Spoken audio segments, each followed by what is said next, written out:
Let's talk again a little bit about whose fault is that about a bad tattoo, because the video that I did before, and if you lost it, you can find the link in the descriptions. Someone has something to say about that because they didn't agree about what I was saying and so on. But in my opinion, it's always the client's fault.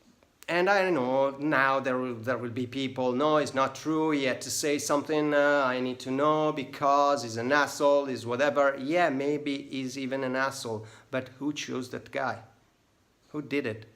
I mean, if you go to a bad professional and you expect that he's able to educate you, to give you information, to give you all the details, all the information that you need, well, it's not possible. Because if he's a bad professional, he's unable to do that.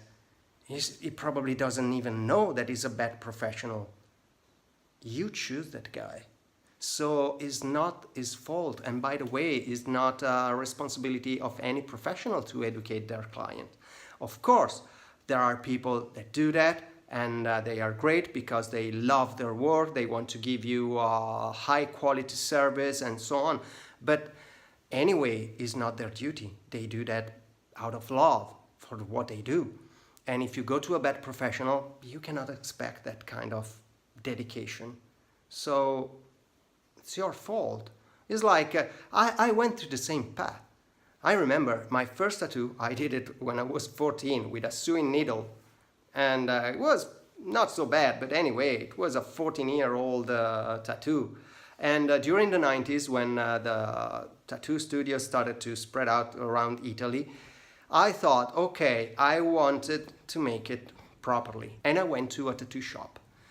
It was in Milan, a big city. So I thought, of course, he got a tattoo studio in Milan, so it must be great. All my friends were telling me, oh, it's great, go to that guy, go to that guy. And I went there, and I trust him. But he was able to ruin a 14-year-old tattoo done with a sewing needle. He was a crappy tattoo artist. Was his fault? Of course I was angry for a period, but after that I thought, okay, it's not his fault. I was the guy, the naive guy that went there trusting him without looking at the portfolio, asking what he was able to do, getting more information, looking for different shops to see which one was the best. It was my fault. I went to that guy. So, and by the way, if you go to a bad professional just because you want to save some money, it's even counterproductive. Because you're giving money to that guy, and so you give that guy the chance to grow, to get a bigger studio, to get more people that probably, if he's a bad professional, will be bad professional too. And you put in a corner people that maybe are asking a little bit more, but they are great. So it's counterproductive. And apart from that, it's the responsibility of the client to do his own research, to choose the right guy. It's like, I don't know, complaining about a bad pair of shoes because I bought these shoes are crap. I spent just $10. Well, what do you expect for $10?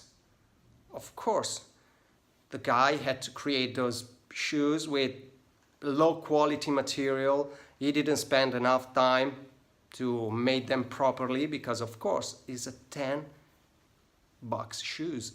But who went there and paid for those shoes? Is the client.